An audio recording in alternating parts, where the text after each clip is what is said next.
All right, in today's episode, we sit down with Dan Staton from ElkShape. He's a North Idaho guy, and he is the cream of the crop when it comes to harvesting elk out there and staying fit to do the job. Great conversation, tons of great information. Let's go.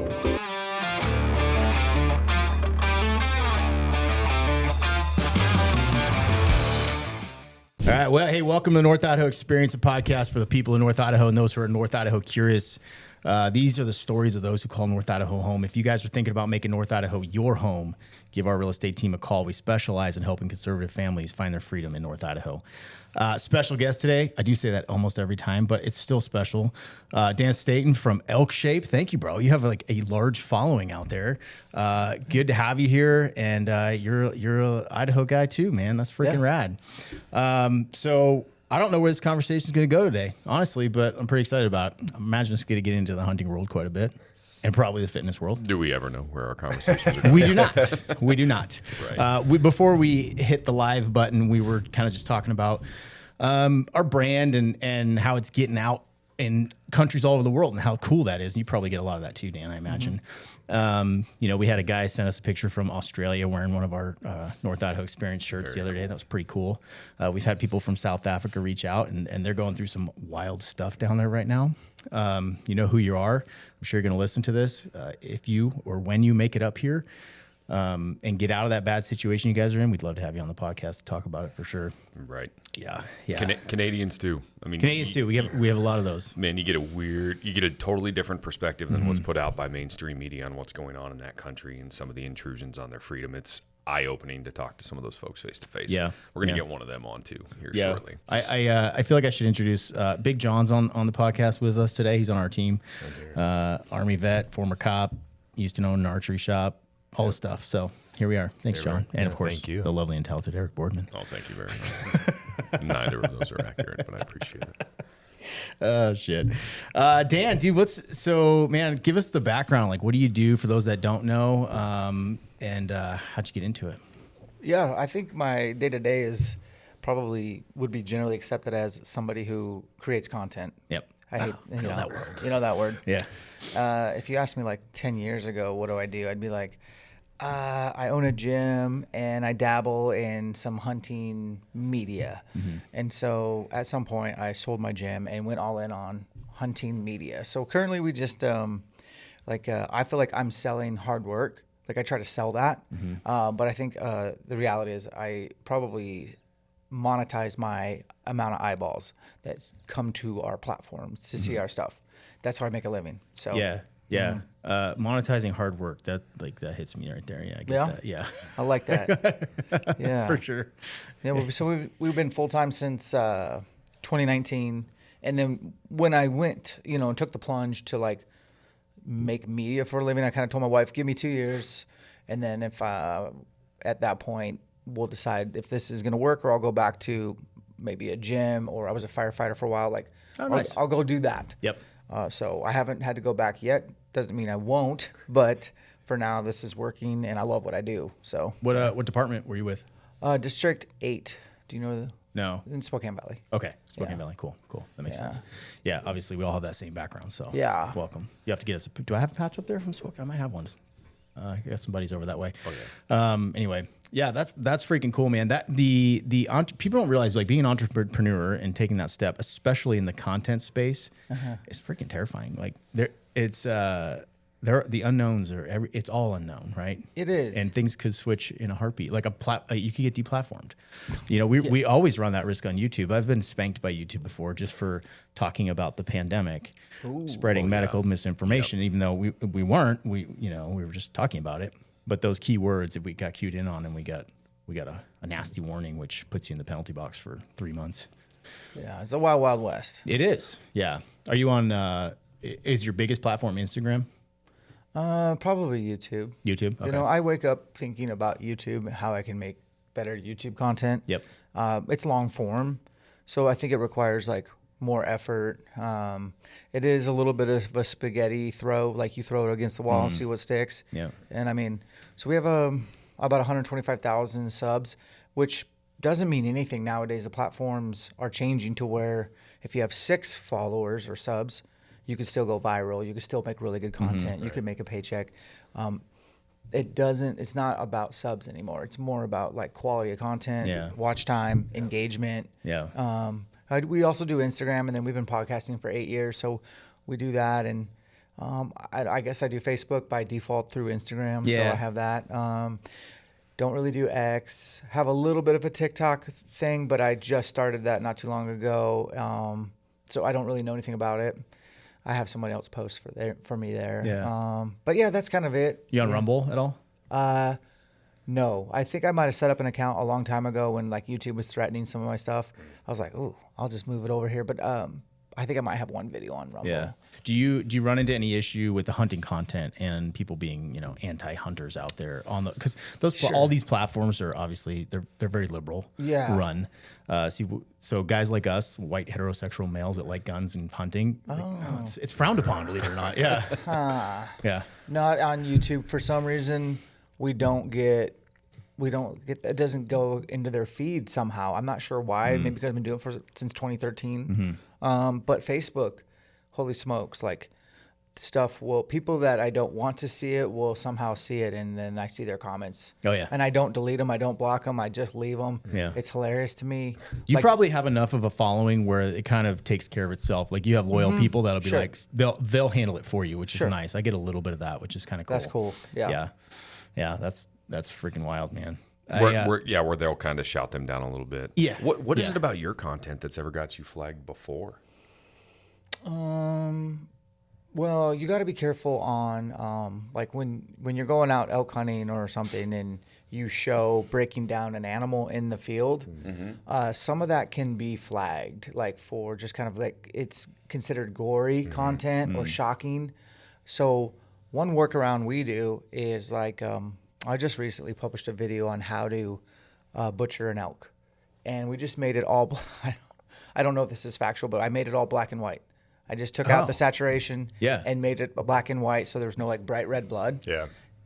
And no issues. No issues. Seriously? And I'm breaking down stroke for stroke on how to like butcher an elk, break it down, get the meat. It's so annoying because that is incredible. It's good information, Solid. right? Definitely. We all need to know that. I wish it was in school. Yes. I wish they would teach that in school. And they probably Good would point. up here, right? Right. Oh, I know. In fact, at my kid's school, it's a private school, but they didn't do an elk, but they had some ducks brought in, and they field dressed the ducks and had That's a guy. legit. It was cool. Like I'm all for that. That's Same. not that and I know some kids kind of get squeamish or whatever, but that's real life, I wish every kid before they got out of high school had to do that with one animal so they can understand where their food actually comes from and they can have some respect for it and just knowing how to do that, because the truth is, I mean, we're just like a button push away from going back to having to forage and hunt for our food. That's the truth. That is not a completely unrealistic proposition. Right. Yeah. We I've got 5 acres and I've got some goats and chickens and life on the it's not a big farm. Don't talk shit out there. But life on the farm, right? Like there's highs and lows and it's good for the kids to experience that. I remember it was last year we got some baby goats and one of them like just from the beginning was not doing well. And then it got to a point I was at work and my wife and my son were home. My son was 16 at the time. And this goat was like going into seizures, like had to get put down. And I'm like, shit, I couldn't get there. And I'm like, oh, frick. So my son's like, Dad, I got it. I'm like, okay. Like, so he went and got the 22 and, I'm like, just make sure you have a safe backdrop. And he's like, I'm good. And he put the goat down. And, I saw him that night and I was like, dude, good job. That was like a man stepping up. And I'm like, you good? And he's like, I'm good, man. Like, it was emotional, Circle of life. but this animal was suffering and it had to be done. Right. And what a powerful lesson. Yeah. Right. There's not enough of those. There's not. Yeah. We're very disconnected from our food. Definitely. Is that a big topic for you? I bet it is. I mean, it is. I try to integrate it a little bit. Like recently I was just in Canada and was bear hunting. And it is controversial. Like you're hunting black bears, which they have in abundance. Yeah. I mean, they have too many black bears, quite honestly. Not enough people hunting on the landscape. And we're hunting them over bait. Okay. Now, I've hunted bears for 2 decades, spot and stock, mostly archery, baited. And when I left, I was like, I almost think hunting over baited bears is more ethical. Sure. And people are going to freak out when I say that. But I'm here to tell you, 2 weeks straight of hunting 2 different provinces and like looking at all these bears, there's so many times a giant bear would come out that a guy would shoot if he saw it randomly in the woods, like if he was bear hunting. But if you just give it 15 minutes, you'll realize, yeah, that's a giant sow. And, oh, there's 4 NFL football-sized cubs coming out at the bush. You would have killed mom. And so it really gives you an opportunity to like make sure you're shooting the right animal. Interesting. And then I just kind of went into a little bit of like, hey, we can render the fat off this, bear. And bear meat is actually absurdly good. And this is a resource. And then I actually paid money to do this. This money is going to help keep the resource on the landscape. And right now the carrying capacity could afford a few older, mature boars or males removed. So it's just, I think if you add a little bit of tidbit in there of like explaining yourself, because it does take life to live life. I'm here to tell you whether you're a vegan, or whether you're a non-vegan, it doesn't matter to me what you do, but I just want you to know, no matter what you choose, it takes life to live life. Meaning your little vegetable field is pulling all the bugs and mice and rats and things out of there so that you could till the land. And so it's just one of those deals where I think we all need to agree that we are living and we have to consume to stay alive, and there's a cost there. So, yeah. Do you primarily bow hunt? Yeah. Yeah. Any rifle hunting at all, or? I've shot an elk and a bear with a rifle in the last 25 years. Oh shit! Okay. But I do like long range. To me, rifle and archery has a huge crossover. Like if you said, let's go to the range and pluck steel at 1,000 yards, I'm like, oh, I got a gun for that. I got a dope for that. I like to train for that. But no, I generally like to archery hunt. I like to be I like the seasons and I like to get close. But I definitely have no problem picking up a rifle anytime. Cool. Yeah. Just the thought of archery hunting bear sounds wild, just because your proximity is so freaking close. That has to be some wild experiences. Yeah. Yeah. We hunted them on the ground. So we're, there's a food source there, but they're coming right by us, darn near brushing up against us. And these bears where we were hunting probably hadn't seen humans before. This concession area hadn't been hunted in 15 years. So a lot of the bears were ridiculous, like coming up to us.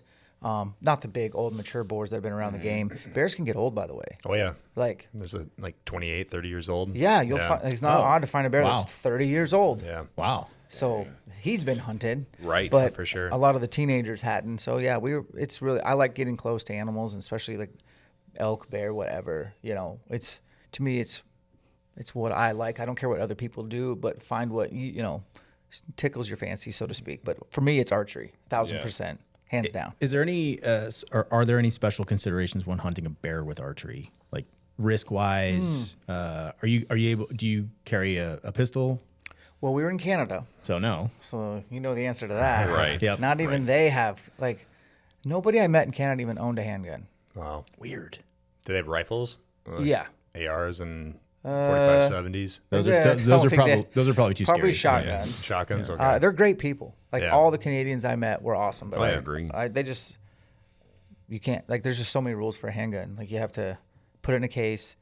It has to stay in the case. You go to the shooting range, then it can come out of the case, but it's got to go back. There's no concealed carry. There's no whatever. Anyways, so no, for me, I think if I was grizzly bear hunting, brown bear hunting, I would probably have a handgun. But when I archery elk hunt in grizzly areas, I'll bring bear spray. Actually, I got a guy you guys should have on your pod. He's you might even know him. His name's Bob Lagasa. Oh yeah. You guys know Bob? I do not. Yeah. He's a big name around here. He's like a spec home builder, I would assume, and he got attacked by a grizzly. No shit. Went to the hospital. Stuff was broken on him, like big, and he had bear spray.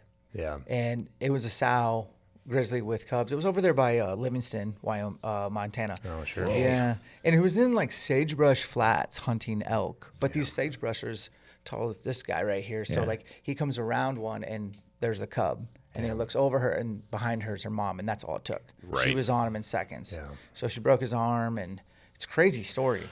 But the bear spray saved his life. Wow. It did eventually get her to get out of there or whatever. So yeah, you carry bear spray or whatever, but for black bears, I don't carry anything. So I just saw this video of this grizzly. I don't know where it was, but they were in a side-by-side, and this grizzly, I don't know if it was a boar or a sow, but this thing zigged and zagged and hit that UTV, broke the windshield and all that. I'm like, that thing's been shot at before, dude. Like, it was low and it literally zigged over here and zigged over this way. I'm up, they see me, I'm down. I'm like, holy shit. Like, that scared me. I'm like, man, I don't know if bear spray would even, if I could get my bear spray out fast enough. Yeah, with how You fast gotta that lead thing is him a little moving. bit. Or your gun, and you're Or my like, gun, and he's- exactly. Oh, dude. It was crazy. There was one, you probably heard about this one. It was a couple years ago up in Banff National Park. There's a 28-year-old female bear that killed a husband and wife and a dog, and they Yeah. found both the canisters of bear spray emptied too. Yeah, it didn't matter. I don't Yeah. like. There's two ways I don't want to die, and it's by a grizzly, Yeah. and then ending up in a barrel full of acid in Mexico. That one's pretty unlikely. Yeah. Pretty unlikely. But By the time you get in the barrel, you're probably toast. I'm hoping. Let's I'm hope, hoping. yeah. Yeah. But the grizzly is definitely Dude. a possibility, Yeah. right? Where we go. Yeah. So I don't want to go that route. No. I'm just gonna bring my 45-70. Seriously. But now I don't know if I'm gonna hit the I damn know, thing right? because it's gonna be zigging and zagging. Yeah. It's crazy. Have you been brown bear hunting? no, No. it's out of my price range. I mean, it's expensive. Oh, is man. it? Yeah. It's, Okay. I would say the running price right now is $35K. Oh damn. Jeez. It's just a lot of logistics to get up there. Sure. And, you have to have a guide type of thing. And Wow. it's just, man, lots of plane trips, float planes to get into the bush. And then, it's definitely in some people's price point, but I'm not there yet, man. That'd be a hell of a video. It would be, Yeah. and it's on, like, that's my bucket list. Yeah. I'm fascinated with brown bear. Sure. Not interior grizz, although they are badass, and we have so many in the lower 48. I do think in our lifetime we'll see some management, like as in a Yeah. hunting season, with those, because they're recovered, Mm-hmm. and the conflicts are continuing to climb because they haven't been hunted. Right. So like, why would they be? You'll just Google how many people have been smoked by a grizzly bear just recently. Yeah. Yeah. And those interactions are becoming more common. Just this hunting season, you had somebody that accidentally took one up by Priest Lake, right? Yep. That was earlier yeah. this year. Yep. Misidentified it. I think they're just becoming more common out here. Yeah. Well, good thing Fish and Game made you take a bear test this year. how you That do worked. They had an identification test you had to take now. Oh. Which is funny because I think their own staff, hopefully no one from the Panhandle listens to this, the district, but somebody from their own staff last year gave somebody a green light on a grizzly. They think, oh yeah, no, that's a black bear. The guy brought it to a game warden and was like, hey, this is coming on my bait. Is this a grizzly? He's like, no, that's a black bear. Shoots it, whatever. Nope, it's a grizzly. I hope he got that in writing. Yeah, so I don't think he got in trouble. I don't think he got in trouble, but like it is hard to tell the difference Oh, on the yeah. younger ones for sure. There's really, you can't defend the guy who shot the one up in Priest. Like, you need to identify what you're shooting at, as you Right. guys know. Yep. But things happen fast when you party in the mountains, man. So yeah, and there's always two sides to every story. But I think like when you go up to the Selkirks and the Purcells, absolutely stunning, right? Like it's partly why you should come to North Idaho, or why you shouldn't. Yeah. Right? Is Priest Lake area is just fire, and you want to go get huckleberries and stuff. Now you might not want to bring your dog, because if your dog runs up to a sow grizzly with her cubs, and then that sow starts running your dog, where's your dog gonna run? Right. Right back to you. Right. So yeah, I would definitely do some Second Amendment on your chest and some bear spray on your hip. Yeah. And probably a pretty big magazine. Get Right. that Kenai chest holster With some G9 with some Woodsman. G9 ammo. Woodsman in the 10 milli. You'll be your best bet. What do you guys run a 10 mil? Yeah. Yeah. Yeah. I have a Glock 40. What are you 40? running? I've got a SIG actually. Yeah. P320 or whatever. Yeah, it's the X10. Yeah, same X10. platform. Yep. Yeah. Yep. But I kind of want to sell it and get an FN. I'm a big FN fan. You tried their I've got- compact X10? No, I have not. Yeah, I- that one looks good. That came out after I bought mine, and I was Yeah. like, damn it, I would have bought that because it's compensated, and that's a sweet little. Yeah. Is that what you carry? That or the X10. I have both. And Yeah. then I do have a Glock 20. I don't know, but definitely 10 mil. Like, Yeah. like that's just a no-brainer. Yeah. Yeah. Yeah. And G9 ammo is freaking fantastic. Yeah. We have them on the podcast. That guy, Joshua, is. Where are they based out of? Post Falls. Yeah, they're local. Oh, he sent me stuff before. What's his name? Josh. Something. Josh from G9. M. Thank you. That was a couple years ago. He just reached out. Oh, that's cool. Yeah. I need to support him. And Kyle, the COO, he was our connection there. Yeah, he and I drilled together in the reserves. Yep. Oh, Kyle Holmes. Cool dude. Yeah, they'd be probably a good collaboration for you too. Well, it'd just be cool to help support them Right. in any way possible. Yeah.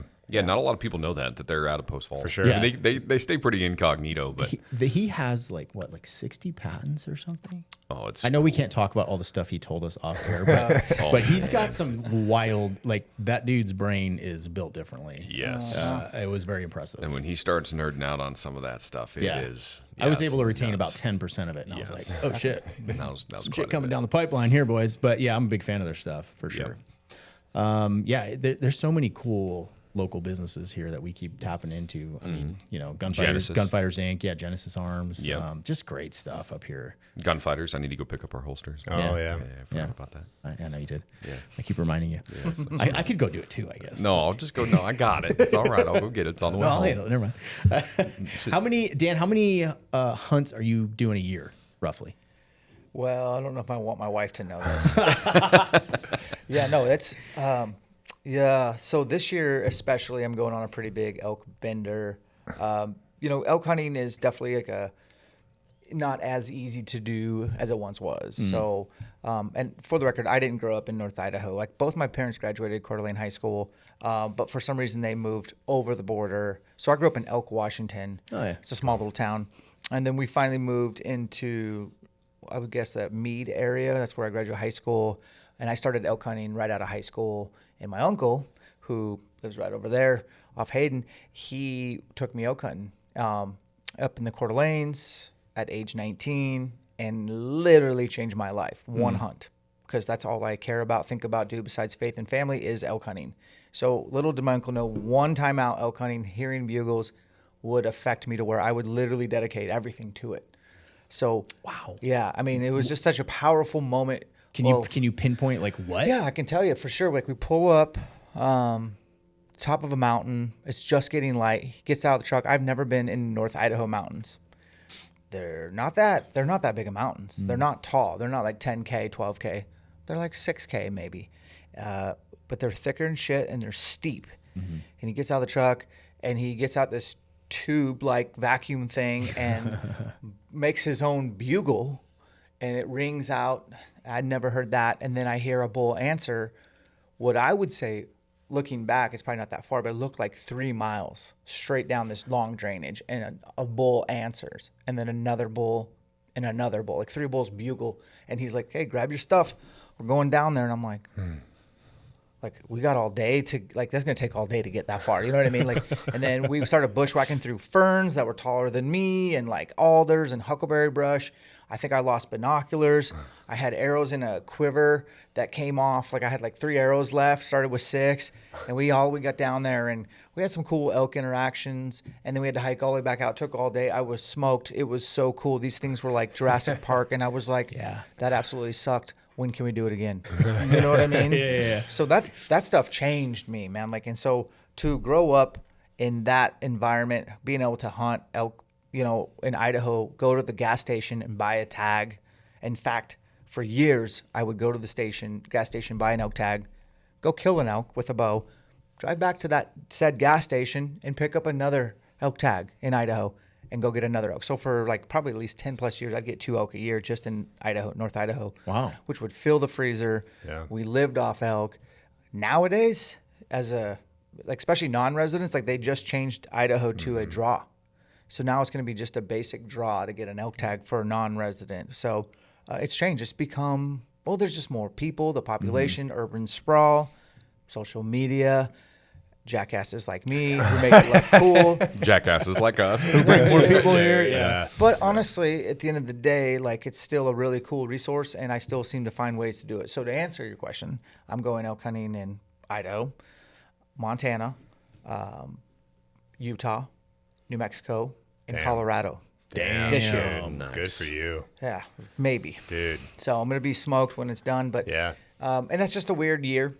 To be honest, that's not a normal year. Last year, I 4 elk last year. But this year, I'm burning points. Oh, sure. You know what I mean? Yeah. So there's a game that you play in all the states where you build up a preference to where they pull your name out of the hat. So like for the Colorado hunt, I burned 17 years of building my points up to where I'm like the top point guy for this unit.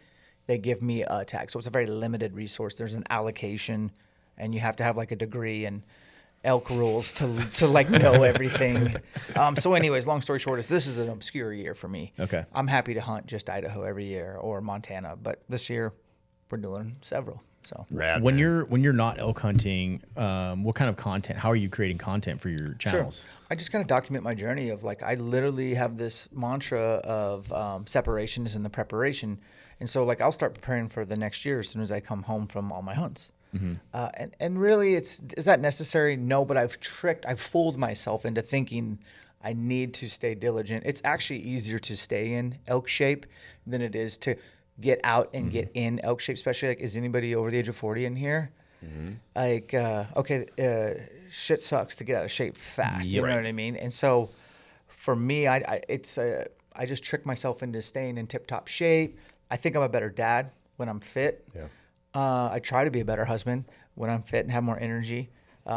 And I want to live longer, and I want to have like a good trajectory of elk hunting. I'd like to be the guy elk hunting when he's 80 years old, who can keep up with any 20-year-old. I know that sounds absurd, but in my mind, it doesn't.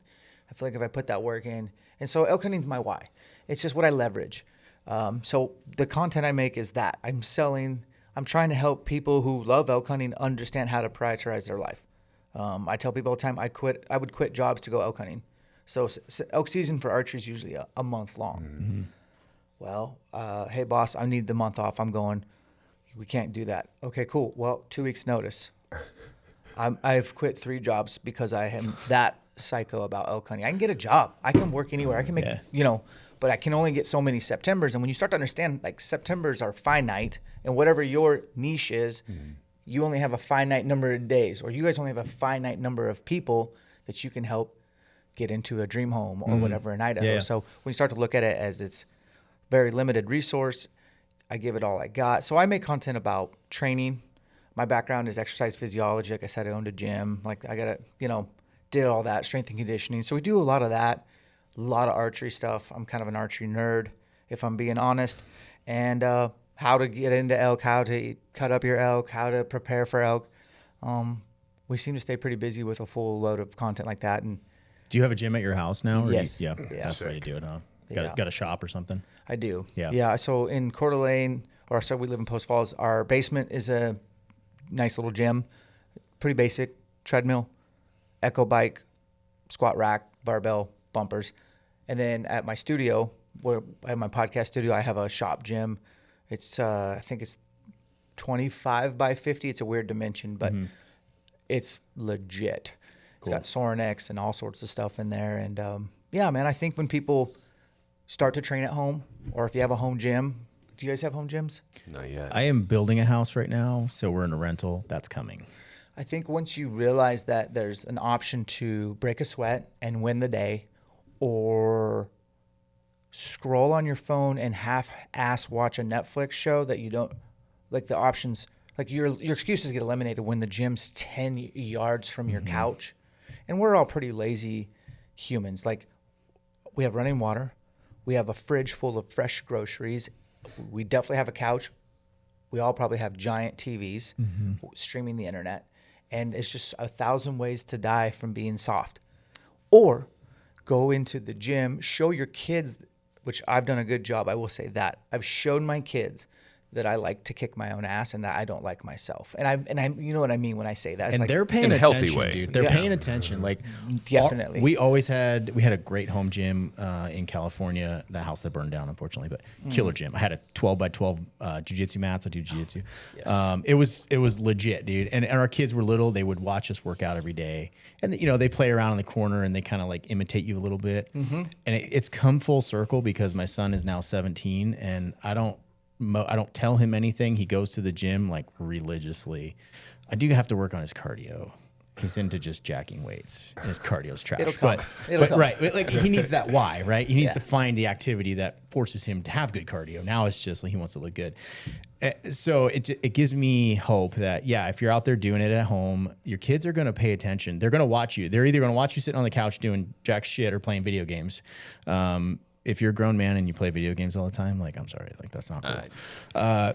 Or they're gonna watch you in the gym doing your thing, getting after it, and punishing yourself in a good way. You know what I mean? Cold plunging, hot sauna, the whole thing. Like, I think that's all good stuff. It's good taxing on the body. Definitely. Yeah, and they're probably going to school with several kids who are being raised by parents that chose the former. You know, and I get it, man. Like, you're low energy. Okay, you work a lot. You're stressed out. You have bills, and you're just trying to eke out a living and a life for your kids. But at the end of the day, you're not maximizing the gift when you come home and succumb to the couch, or quite honestly, like shitty food choices, or how many. I really want to swear, but I'm gonna. You can. You can beep this out. But how many effing subscription services do you really need on your TV? Yeah, like you could take all that money and put some good, healthy shit in your fridge, and like have this vitality just from what you eat. I'm not even talking about breaking a sweat. Just what you put inside your body will dictate how much energy and how well you can perform. I'm just looking for people to take like a step back and maybe do an audit on how much time you spend ignoring your kids looking at this little screen. And I get it, because that thing's a drug. Like, I make content for a living. Literally. Like, I know. I know what I'm trying to get you to tap my reel and stay engaged and subscribe. And I want your email address, your subscription, right? So do you guys.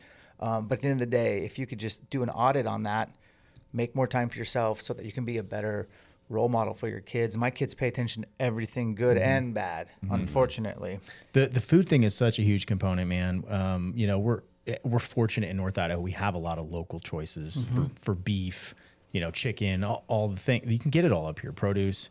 But yeah, man, I get very pissed off. I go on absolute tirades about the food system in this country, and I'm very excited about RFK, and taking a stab at it, because you look at the food and it's freaking disgusting. And we've always been our kids about that. Like, hey, look at the food labels.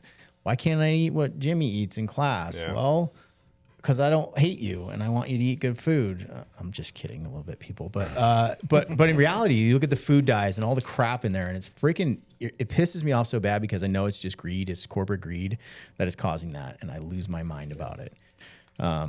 So, you know, that if you could do one thing, that's probably it. Like, if you can't, for some reason, make it to the gym or whatever, you can at least eat well. And my food bill is outrageous, but it's worth it to me. Yeah. You know, and I guess that's just a personal choice. No, for sure. And, you know, we were talking about our Canadian friends. They do have that part figured out. Like, if you go to their grocery stores, their ingredient lists on the back of their stuff is like half the size of ours. Yeah, their Fruit Loops aren't as bright. They figured out all those dyes and artificials are not allowed. Yeah, so it's just the U.S., man. The rest of the world's good, but I'm hoping it's coming. Europe's that way too. Oh yeah, it's great. Yeah, right. You can eat great over there. Right. That's what they say. You can go over and eat pasta and bread and everything else, and you don't feel the same way that you do here. Glyphosate, bro. Right. But damn it, we can own guns here. I mean, that's cool. Look, we got some things going for us. All right. We still got to fix some stuff. Doesn't mean there's not work to do. But it's hard, right? It's hard when every day your kids are like, I want to eat that. I want to eat that. And you're like, I'm sorry. It's apathy. I love you. Man. You can't. You know, you'll thank me down the road when you don't have autoimmune conditions like your parents. You know, all the shit we grew up eating. Oh, for sure. I have like constant freaking problems. Like gluten fucks me up now. I can't eat that. Yeah. So I have to be very careful about what I eat. I can't. I'm finding out I can't drink whiskey anymore. It gives me freaking heartburn, and I'm like, fuck. So I don't want my kids to go down that same road. And if I can help avoid that, you know, we didn't know any better. My parents didn't know any better back then. We just ate whatever. Well, it's apathy and convenience, but I think it goes back to, as a culture, the USA is kind of funny. Like, what makes us great is also what can hurt us quite a bit. Like working long hours, busting your ass, making, you know, driving your own way and paving your own path and all of those things. But when you look at some other countries, even as it relates to the military, I was watching Hell or High Seas last night. Oh, yes. Yeah, I was watching that on Amazon because Taylor was on the podcast before, right? Yeah, Cape Horn Tequila, veteran owned. Oh, it's okay. Cool. They're cool. They came on the podcast. There's a bottle right there if anyone want to try it. Yeah, he's he took an old sailboat and sailed around Cape Horn. He just made it like his Odysseus, you know, Homer Odyssey. Anyways, he meets up with some British guys that are out there that are part of the military, and as part of their unit, a third of them is required to go on some sort of journey together, expedition. It's something to detach from the daily norm. And in Australia, their first responders gosh, I think they work for 2 years, but 6 months of those, they're required to get gone. They're like, we want you to go reset. Can you imagine? And as a country, we don't do that. So when you talk about somebody coming home after a really long day where their cortisol levels are really, really high, it just becomes apathy. It just becomes zone out. And I think Grossman, or it's not Grossman, it's Gil Martin talks about going to your nothing box. It's hard to stay engaged and then paying attention and being a good example all at the same time. I'm guilty often. Like my wife and I, we work very hard. You know, we work out too. We do all the stuff, but at the end of the day, like we'll watch an episode of whatever dumb show we're watching. Yeah, you zone out. It is. Yeah. There's other ways I could zone out, and I'm not. You know, I get my time in the morning. I get up early, not as early as you now. And so I'm up at 4:45 right now. You're gonna say 4:30, aren't you? I'm up at 4:10. Son of a bitch! You're always beating me out, bro. And that's when I do my reading, and like I'll do journaling. I write poetry, and I'll write poetry. I'll kick your ass out there. Let me talk shit. And that's where that time I get, and I think that time is important, right? You need that time to unplug. But every now and then, though, like if I pick my phone up, 30 minutes later, I'm like, fuck, I just blew all my personal time, and now I just wasted. That's the only time we have, man. You know, for real. You gotta have that. You gotta have that meditative time. It's probably for you like being outdoors, right? Is that where you just? I mean, you can. Although it's hard when you're creating content at the same time. Yeah, I'm pretty good at creating content solo when I'm hunting. I have hired some help, and I have to still do that. But no, getting away from my internet and cell phone. You don't have a choice, right? Is literally, I can't wait. Yeah. I live for it. Yeah. It's so peaceful. No notifications, none. It's a beautiful thing, and it's almost church. I mean, it's spiritual. It's everything. But yeah, no, I think you getting up early, making time for yourself, I think that's just what you have to do nowadays. It's not going to come at 7:30 or 8 o'clock at night. No. You know what I mean? A lot of us eat dinner later and later just because kids are busy with sports or whatever. And yeah, man, like I watch shows with my wife too. I can't tell you a single one that changed my life. No. But I need a little, like, I got to turn my brain off. Like I get it. But I think morning is where it's at, and I hate training in the mornings. In fact, I don't work out in the mornings, but I do believe in quiet time, spiritual time, getting in the Word mornings with coffee. Cool. I like training in the afternoon. I just feel better. Yeah. But I would do it in the mornings if that's my only option. 1,000%. Yep. Yeah. Yeah. That it is my only option because that's the only part of my day I can control. Our business is completely insane. You know, doing real estate is like, you just don't know. So the day could completely explode, and not in a bad way necessarily, but like, hey, I got to go show freaking 10 houses or whatever. Yeah. But nobody does business before 7:30. So that time doesn't get. Well, and oftentimes it spills over past 5. People are getting off work, and you know, that's the only time they can get. So all three of you are realtors? Yeah. Same group? Yep. Yeah. Okay. Same team, North Idaho Experience. Early June. Yeah. What's up, dudes? Like, are we getting more listings? What's the market here in North Idaho? It is alive and well, in my opinion. It's interesting. You talk to people out of this area, other states. Sure. Things are slow. We are in a very well insulated little bubble, and there is a huge demand to move here because it's so freaking awesome. It's all our fault. Yeah, still a lot of buyer pressure from other states, but when you look across, I mean, you just moved here from Washington. Some of the policies that they're passing over there, you know, the limited freedom, and you can't even choose what your kids are ingesting at school or be apprised of what they're consuming at school. That's what drove us. That was the last step. The taxes, you know, and California's the same way, Oregon's the same way. So we're getting a huge influx from people from those states, and you know, the pushback is, oh, don't California or Idaho, like you'll hear that all the time.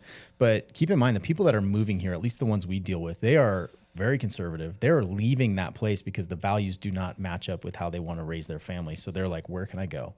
North Idaho. That aligns. Yeah, well said. I've had some good conversations with people that have lived here for a really long time, and they kind of start with, we don't want any more, it's full, we don't want anybody from another state, we don't want them bringing those policies. And I would posit that a lot of times people have endured living in a place where they don't get a lot of the same freedoms we get here, or their eyes were open during COVID where their freedoms were completely limited. And when they come up here, they really appreciate what's been built here. And sometimes they appreciate it more than people that have lived here for multiple decades because they haven't had the experience of living in a state with all of that. Government regulation and intrusion. So it's a mix. You know, most of the people are coming up here because they desire freedom. Okay. And minimal Yeah, government. and I've switched my tune. Eric and I did a video a week or two ago, looking at like the breakdown of Boise and the population density. And is Boise politics starting to go the other way a little bit? Certainly purple. It is, and that's concerning. I don't think this is a short-term problem, but it's going to come down the pipeline at some point. This is what happened in California. This is what's happened in Washington. These large metropolitan areas with a huge voter base, they go blue first, and then they affect the rest of the state, right? The tail wags the dog. Eric says that every time. It's 100% true. So now you can live up here in our little bubble and be very complacent. We love our life up here, but Boise's doing whatever Boise's going to do. That's 7 hours away from here, and they start dictating our policies and telling us how to live in North Idaho. And that's when shit gets bad. Right. Mm-hmm. That's the fear. So I am actively telling people now, if you are conservative and you want freedom and you want to be actively engaged in your community and be a good human being and live in nature, come on up. We need you. Mm-hmm. Come up to North Idaho. We need to boost the population. The downside is home prices, right? That's a challenge. I get it. And hunting pressure. There's other things here. Yeah. But if we don't do something, we can't control how many people are moving to Boise. They're going to keep coming. It's a cool place to live too. That flips blue. What's life like up here? Oh, we can't have guns anymore? Fuck that. I lived in Boise for about a year. I opened a gym up for a guy down there. It was a speed school and a gym, so it was legit. And I was out of Meridian, which is, Boise, if you will. And I'm not kidding. I drove through there probably this December. I flew down for something, and Meridian, Caldwell, Napa, it's all city now. Yeah. Like there's no, Right. like everywhere you go, and that was just 10 years difference. So I can't imagine what the next 10 years, because they're just expanding that to the Oregon border. Sure. I loved Boise. I love the people of Boise. A lot of my friends live in Boise. I think Boise will continue to grow. It's a very clean town. It is. It's a very beautiful area. You got lots of recreation in every direction. Their winters are a little bit shorter than ours. Their summers and fall are a little bit longer, which is great. Their snow melts, the next day. But they don't have trees. Mm-hmm. Yeah. You need some trees in your life. Yeah. You need that. You want to go to a lake? What lake are you going to go to? You're going to have to go to McCall or something. McCall. Yeah. Sure.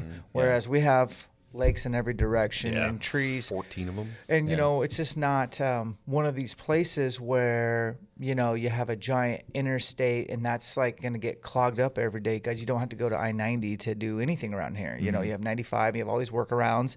You got lakes in every direction. You got recreation in every direction. And we're in the skinniest part of Idaho. You want to go to Canada for the weekend? Go to Banff. I mean, how far is Banff? Like 6 hours, if that. Not even, yeah. And then Montana, just a couple hours away. Glacier's 3.5 hours. Yeah. Yeah, I just drove through Glacier literally last week. I mean, this is kind of the hub. You got an international airport not too far away. Don't come here. It's not good. Yeah, yeah. Well, I mean, you ask about the market, and that's part of what makes it tough. Boise has so much room to expand. They can continue to expand out just because of the geography. Yeah. But Coeur d'Alene, we get butted up against the mountains on the east, Yes. right? And you get butted up against borders on the west. And then even pushing up further north, a lot of the logistics don't match for people. So there's just not as much room. So when you add buyer pressure, that's home prices. And we get these little pockets where it's like, man, if you're at like $450 and under, it's going to be competitive. Yeah. Because those are like first-time home buyers. And there's part of me that hates that, right? I want people to be able to buy homes and build their own wealth. But then there's other price points where they'll stay on the market for a while. You get up in there in that 1.2 to 1.5. Yeah. Generally those houses sit. So it completely depends on what part of the market you're in, on what the housing market looks like or how long it sits on the market. Yeah. I hope we can preserve the way of life here. I mean, our team is actively involved, and I know we sell real estate. Seems like a backwards way to look at it, but it's important to us. Yeah, we that's how we pay our bills and make money, but it doesn't. None of it matters if we have a shitty way of life up here and I don't want to raise my kids here anymore. Then none of it matters. That is not our goal to change what brought us all to North Idaho, because we all came from somewhere else. I mean, I grew up in Spokane. I went to Lewis and Clark. Okay. My mom was a cop in Spokane. I've seen what Spokane's turned into. You came here you were born in New York, came from California. You were Minnesota. Yeah. Right? And I moved here from West Palm Beach, Florida. That was my last duty station. So all of us want to keep this place why we decided and selected this, where we're going to raise our families, where we're going to grow and plant roots. So that's the challenge. That's awesome. Yeah. So you're from Minnesota? Yeah. So you owned an archery shop? I didn't know this. Yeah, Austin and I did North Idaho Archery. I don't know who Austin is either. Yeah. So we opened up in 22. We originally started in our garages. Oh, sick. Yeah. So Jake and I, the other owner who owns it now, we were both deputies for Kootenai County, and we just had this itch to get out of law enforcement, and we saw the opportunity for a pro shop in the area. Well, I mean, there's Black Sheep and North 40 and that, but we're like, well, let's actually bring in pro shop Like here. an actual archery shop. Yeah, so we actually went down to the PSC archery school, got certified, all the stuff, and then we found a place in January 22 facility, and we were in there and started it up, and it was great, man. It was awesome. I brought Austin on board. He and I were cops back in Wisconsin, and he actually worked at a pro shop part-time when he wasn't copping, and I'm like, hey, dude, I'd love to have you out here, be a part of this. This is going to be a really cool thing.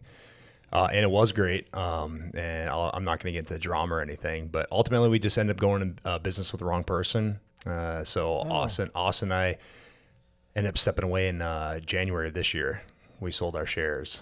So, okay. Yeah, so it's right in Coeur d'Alene, and it's a small facility. We have it's not even 20-yard indoor range. It was, but once you put those big targets up, it sinks in pretty good. It's like 18.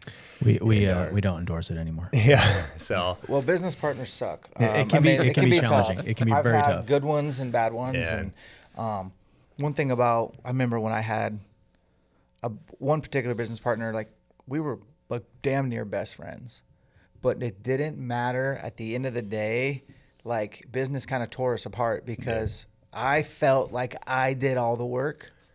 I don't know what he felt like, but like I had resentment, and he probably felt that I was overbearing because I am. I'm driven, and so it just didn't work out. So I get that. Yeah, that's why I run solo. Yeah. Actually, I have a boss. Her name's Alicia. This is ElkShape. But other than that, man, business partnerships are tough. Yeah, and it's tough to have especially a 3 decision makers. Definitely. Ooh. Yep, it was rough. We have 5. Yeah. Ooh, do you really? Yeah. Take it to a vote. So our team, it's owned by Eric and I, and then Dave, and then my wife and Dave's wife. So there's 5 of us. And we butt heads. Like, sure, we fight. Oh yeah. But I think having the common background of all being first responders, like we're able to kind of navigate that a lot better. I think. Yeah.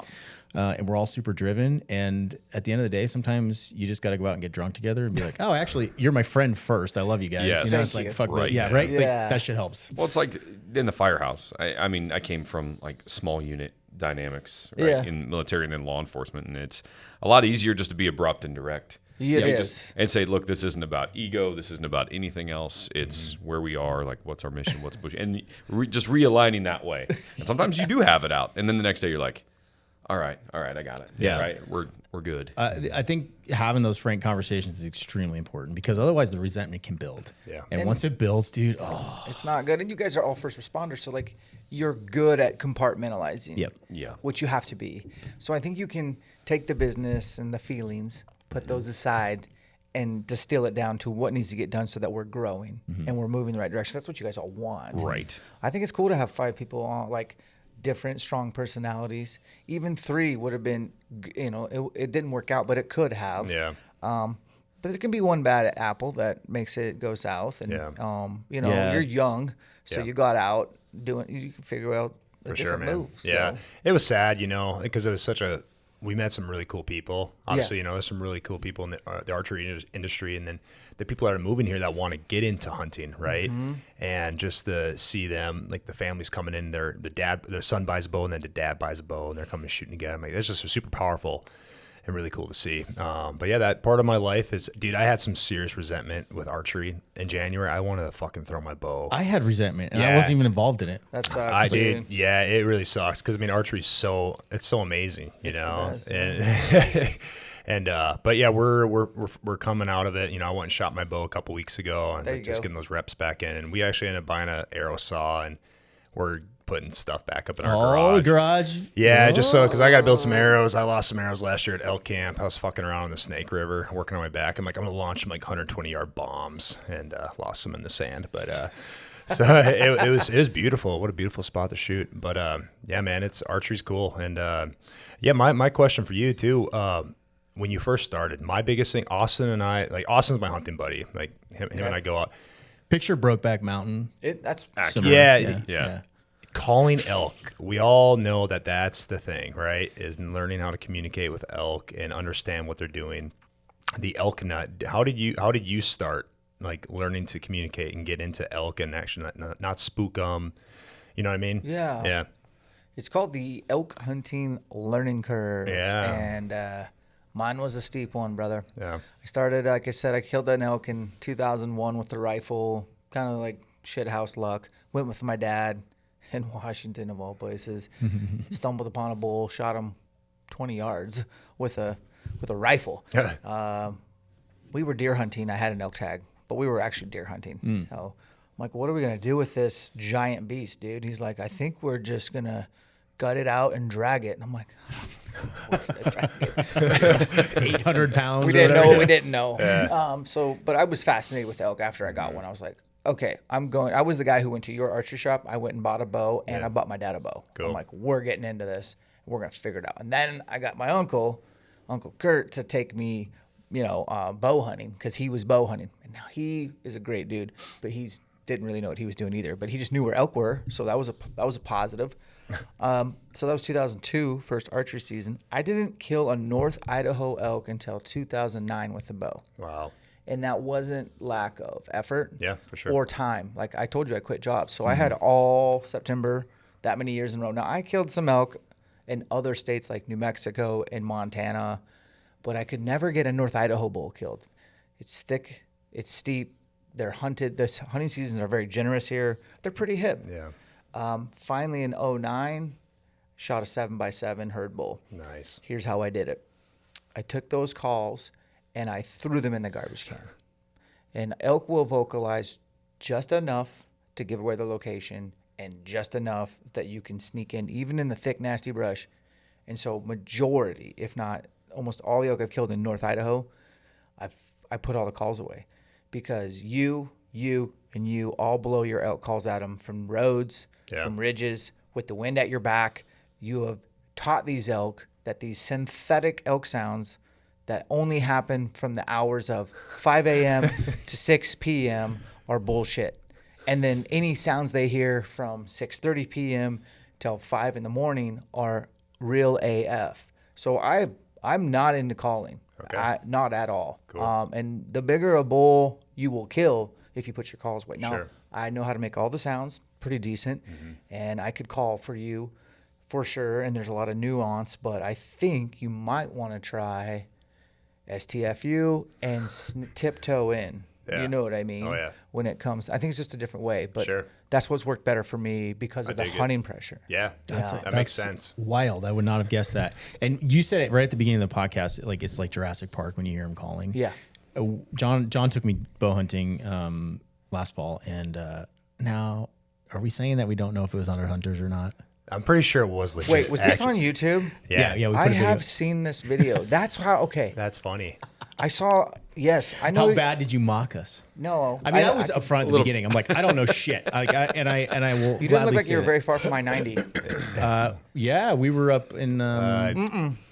We were in. I'll tell you later. Yeah, I'll we tell were you. over. We were 30 minutes outside of Coeur d'Alene. Yeah, you look like Yeah. you're pretty close to town. Yep. Yep. And there's elk there. Yep. And I have never heard an elk bugle until that day. And that first time, I was like, oh Yeah. shit, dude! It hits you like primal. It is wild, and they were far away. Dude, they were. I had one though over outside of Coeur d'Alene. My buddy was drawn back on it, and I was recording the fucking earth instead of putting the camera up to where the elk was. You were watching? I was watching with my eyeballs, and the camera's down here. But dude, that thing was screaming. He was probably 10 feet away, but it was so thick right there. You know, Yeah. just all that brush was right there. I could just see him right there. I'm like, oh my god, It's a little this bit is- terrifying. It's amazing. But yeah, he never got the shot. It was just way too thick. You know, North Idaho. So yeah. dude. So I've never been, but anytime I've heard somebody explain archery hunting elk, like Charlie with Coeur d'Alene PD, he talks about that, and it's like romantic. It's like when they're explaining, like you can feel them breathing and you can hear it, and you're just on the other side of the tree, and there's so much anxiety built up. Like there's so much. Like if I move, I know he's going to take off, and it's it's wild. It sounds pretty freaking awesome. I amazing. need to get that close because Yeah. even the distance we were at, they were way down the valley. Yeah. Like it's still triggered. I would love to get that close. We heard him stand, like we heard him get out of his bed. when we heard him, oh my gosh. Yeah, he was a brute. Just testosterone Dude, fuel he was nightmare. pissed that we were in his house. 4 times your size. Yeah. Oh yeah. I've only been elk hunting. This will be my 4th year. I'm relatively new because I moved out here 5 years ago. Yeah. And my first time actually elk hunting, I was just the video guy over in White Sulphur, Montana. Oh, that's a good area. Dude, it was sick. Yeah, we got into some bulls, but I've never actually shot one. Yet. It's yeah, coming it is though. romanticized because like you are spending thousands of dollars on gear, gas, fuel, time, missed opportunities at work to go live like a homeless person Yeah. for about a week or so or whatever people do. So it is, I mean, it is hard work and it can suck at times, but there are these little moments where maybe you have an encounter like what you filmed 10 yards away or tried to film. I tried to the earth. I filmed the earth. That will just make it all worth it, you know. And it's not. I mean, people think hunting is just about the end of it, which is not. The harvest. It probably won't happen. The success rates are less than 10% on public land, but it is the journey. It is not the destination, unfortunately. Like you're literally going to come home. I don't want you to get your ass kicked. I want you to be whooped, but you're going to appreciate that water out of the fridge. That Dude, that's the best running part. water, The shower. shower. Yeah, Holy man. crap! Yeah. I Seriously. didn't think about it like that. It You helps. just get a perspective change on Yeah. how good you got it. Yep. Yeah. Exactly. I didn't think about it like that. Like it just helps you appreciate some of the things that you probably take for granted on a day-to-day basis. Absolutely, Yeah, brother. for sure. That's why the Frank Church. Yeah. Dude, when we go in there, it's like it sucks the entire time, but when you get home, it's like, man, you just appreciate everything. Like you need that ass kick once a year. Yeah. You know, just to remember that the little things matter the most. Like I just love having coffee with my wife in the morning. Yeah. I look forward to that. You know, but yeah, it's special. You got to be out there. You got to kick yourself in the ass. You got to do hard things. Are there- Go do a week of suck. Are there a lot of elk out there? You guys just were muley hunting, right? We were just doing mule deer hunting, yeah, and we actually saw a really large herd. We actually got warnings. The game wardens flew out there, believe it or not, into the Frank Church, and we actually all got warnings because we didn't put our tags on the meat. We had them on the horns, so that was a no-go. But he said the elk population is growing very good in the Frank Church wilderness. Cool. Yeah. It's not easy to get to. No, it's not. We saw a had to really fly in, nice. Yep, we flew in. Yep, but we saw a really nice 7x7 with a bunch of freaking cows around him, and it was just cool. That is cool. Yeah, but yeah, elk hunting in general, it's so special. Again, it's not about. I don't care if I shoot anything. I just love being out there.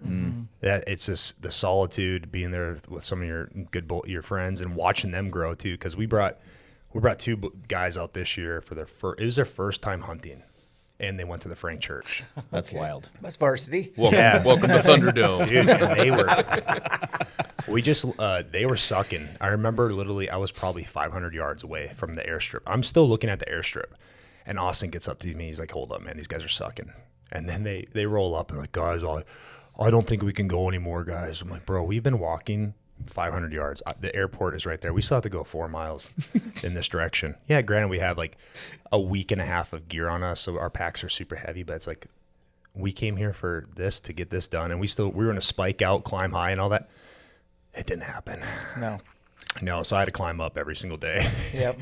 Yeah, but they killed it, man. They never stopped. You guys all tagged out too. We all tagged out. Yep. And they mentioned this the other day. We were having a diaper party for one of our friends who's having a baby, and he's like, dude, like I hated every second of that, and then I hated it when I got home. Like I never wanted to fucking do that again.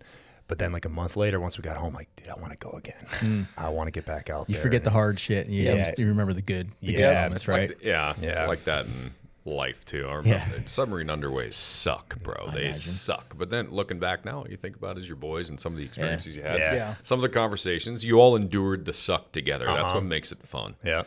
I think it makes business fun in a lot of ways too. Oh yeah, for sure. You endure the suck together and you enjoy the good times together too. Dan, what do you do for fitness? Like, what's your fitness program look like? Because it's all geared towards elk hunting, right? Yeah, I mean, general physical preparedness would be the term I'd use. You know, I want to be really good at a lot of different stuff. I don't really need to specialize too much to elk hunt. I just need to be probably like strong, injury resistant. Injury resistant. I like that. Yeah. These are words I need to. You like that one? Take notes That's a good on one, yeah. because damn it, dude, like the injuries. I tweaked my back 3 weeks ago doing Like squats. My lower back, yes, yeah, not like skeletal, muscular. and I was not even squatting heavy. It just, I don't know what happened. I wasn't doing anything out of the ordinary, and I just felt my pelvis shift, and I was like, ooh. And my low back has been jacked, and then it made my hip flexors super tight. So for basically 3 weeks, I've been completely useless. Yeah. And I don't have time for that. No.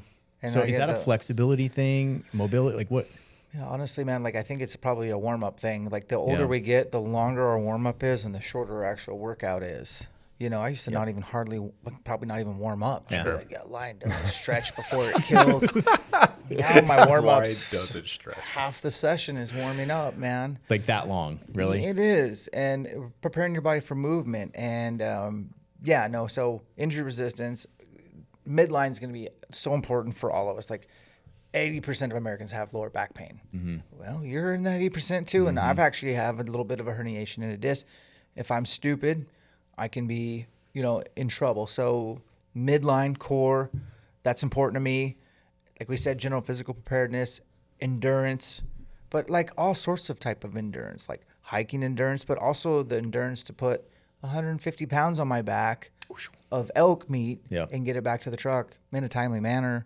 Or like when you were going deep for all your gear for a week and a half, that's got to be a 60 to 80 pound pack. Oh, yeah. So being able to do all those eventualities requires just continuity. So I'll sprinkle in everything from strength training, just specific conditioning, could be running, rucking. Body likes the rucking a lot, and your back might like that too. I'll be honest, man, like back squatting has a point of diminishing returns for me where I can get up to a certain threshold and then I'm going to risk injury. And I do like to bend a barbell and squat heavy, but it's just, is it worth it? Same with deadlifting, push, pull, hinge, squat, all those things. So we try to do a constant variety. We have ElkShape training. It's a program. I write it all. It's general physical preparedness is really what it is. And I have a CrossFit background, so guilty as charged. I still like a little punishment, if you will, a little suck factor. The blood in the lungs feeling. Yeah. I like a little bit of that. Not every time. But I like to have fun, and I like to look forward to working out, and I like to do so many different variations of movements to where it's not boring. You know what I mean? Yeah. Right. I hate being like boring. And like, do you still roll? Yes. Yep. Okay. Like I wrestled growing up. I probably would be decent at BJJ, but I'm afraid to get hurt, man. Yeah. I know me. It's real. And I don't know if I get across with is it a white belt? Who's the white belt, yeah. Those are the dangerous ones, right? Yep. Yeah. So I've always wanted to do that. One of my best buddies does it, and he has gotten hurt a few times. It seems counterintuitive because people would think, hey, brand new person should not be dangerous. But they're dangerous because they flail around a lot and they move in unexpected patterns, right? Yeah. If you're rolling with a black belt, you're probably not going to get hurt. Yeah, they're going to fuck you up, but in a controlled way. Right. A very controlled way, right? They're going to tap you out. It's fine. Nobody's going to get hurt. They're not going to like jack your joints up or elbow you in the face. That's not going to happen. Right. That is going to happen with a white belt for sure. Yeah. No doubt. John's a retired white belt. Yep. Yeah. No big deal. Yeah. No Russell big Seth, he's just going to lay on your sternum, take Yeah. all of your I energy, will and just slap you in the face a couple times. Watch your soul leave your body, and then I'll finish. So it. That's get it. off my sternum. That's the game. Yeah. But yeah, dude, the injury thing, man, like it will shut me down. It shuts me down a lot. I had a terrible I shouldn't even tell you now. Damn it! Now I said it, I got to tell you. When I was on the warrant service team and I was on like a riot team as well. I had a mentor on there, Chuck. Chuck passed away 2 years ago. Love you, buddy. And he nicknamed me China Doll, and I fucking hated it. But now it's a term of endearment with Chuck. But yeah, because I would get fucking injured all the time. Yeah. Dude. And I'm like, what is it? I don't know. It sucks. My body's just weak. It's glass. Got a little porcelain in there. I got a little porcelain. So I have to be very careful. And I think maybe the warming up, maybe I have to, like, I was doing I think I did a 15-minute warm up that day when I was doing the squats and I hurt myself. But Well, I believe maybe I you. need to do 30. No, man, and it's honestly one of those deals where like I think injuries are part of the game from here on out, and resilience is also part of the game. And so I think we have to like educate ourselves on ways to work around injuries so that we can still stay fit. Like if you hurt your back, man, it's like, okay, what can I do? Well, I'm going to have to, I guess I'm doing conditioning in the pool this week. I'm doing laps. Yeah. And I'm going to really step up my contrast game with sauna and cold plunge. And I'm going to eat super freaking clean. Yep. Like to the T this week until I get this inflammation down, and I'll be back moving in a week or two. So like being resilient is part of aging and overcoming obstacles and injuries, because those are inevitable. That is a great way to look at it. The You know. clean eating thing is an important factor, and inflammation. I went the opposite direction, and I was depressed, and I was like, I'm going to eat fucking bunch of carbs and feel like a piece of shit. And, Did it help? yeah, no, yeah. At the time. Mentally it helped, yeah. But it's true. And I go down that road, I'm like, oh my God, my body's so inflamed. And then, you know, I dial it back in like 3 days ago, and I'm like, I'm done. Do you have a sauna and cold plunge at your place too? I do not. I want one. Sauna Sam, if you're listening, Oh, we know Sam. Oh yeah. At Symmetry. write me that. Come on, man. Sam's a badass bow hunter. He's dude. great, great elk killer. And that dude, I don't know if you've ever noticed. You will notice now that I say this. He sounds, when you get him on a podcast, exactly like Cam Hanes. His voice.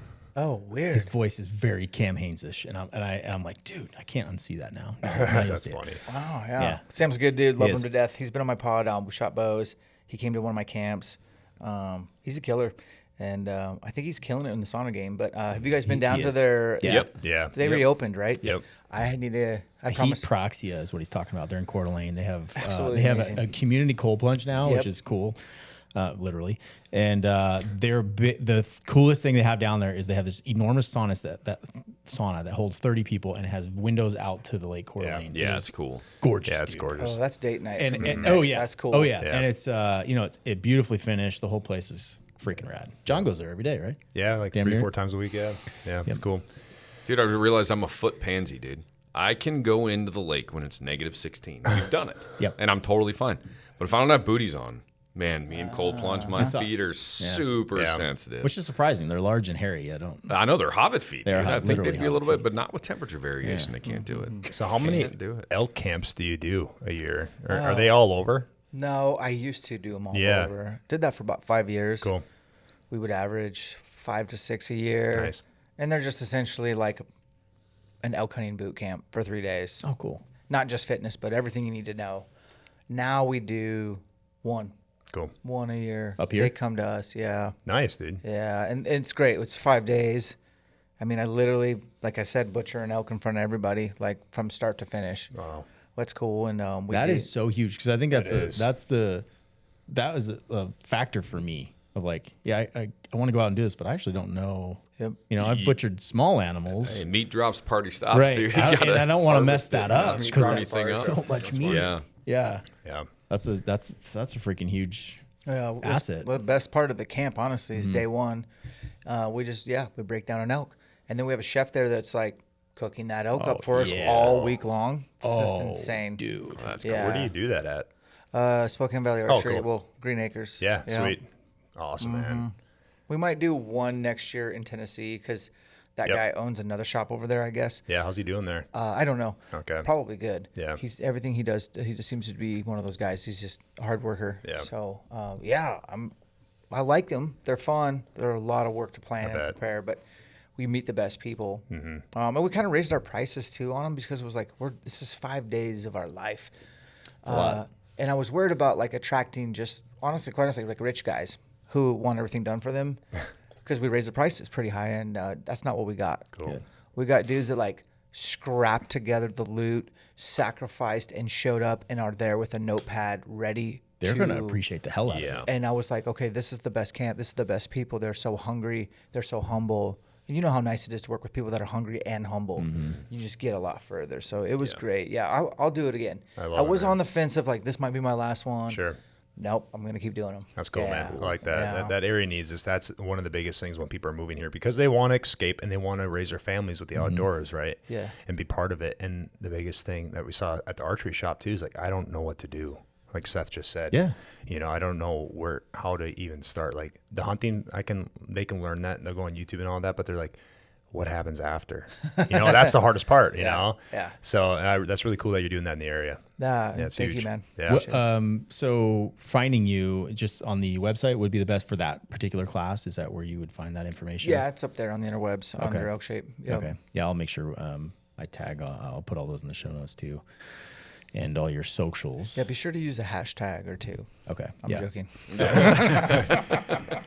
Are you doing any tack shoots this year? I did the Texas one. Yeah. Love Texas, by the way. You guys probably would too.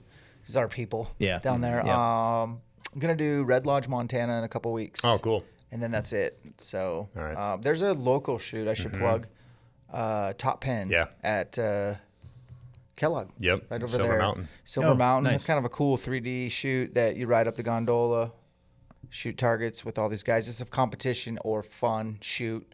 I think a guy named Dakota just bought it from the original guy. Oh, he nice. took over, and he's cool because he's like a blue collar lineman who's like, I don't know anything about running an archery shoot, but I just didn't want it to go away. Yeah. So he just scrapped together the loot and bought it, Sweet. and That's cool. so that's a cool shoot. And I think people should, like, I love that about I-90 cutting right across the Panhandle. So, dude, you can be at Lookout, you can be at Yep. Silver Mountain, Yes. you can be at Coeur d'Alene Lake. You can go, you can get there quickly. Right. Yeah. You know, although they're always doing road construction on I-90. Always. Yeah. Always. Always. Good spot to run drugs too on I-90. Oh, yeah, definitely. Well, I got to bring that up. Every podcast I end up talking about drugs, dude. I'm not going to bite this time. If we don't talk about CrossFit, jiu-jitsu, and drugs, then we haven't Fentanyl's done going our to job. make its way in. Yeah. No doubt. Cool, man. I think we hit it all. I'll make sure to link everything in there. I know we all got busy schedules and we're over an hour at this point, but really appreciate you coming out, dude. And an honor. Thank you for your time. Yeah, it was good to meet you, man. Maybe we'll get in the man. woods together sometime Yeah. if you want to take some rookies out, or a rookie. Not you. I'm sorry. I'm so rookie. No, very much so. You showed me the. I'll ropes. grind it out, but Yeah, yeah. I'll fix my back by then, and we'll be good. Good. But yeah, Dan Staton, thank you, brother. Appreciate it. ElkShape, check them out, guys.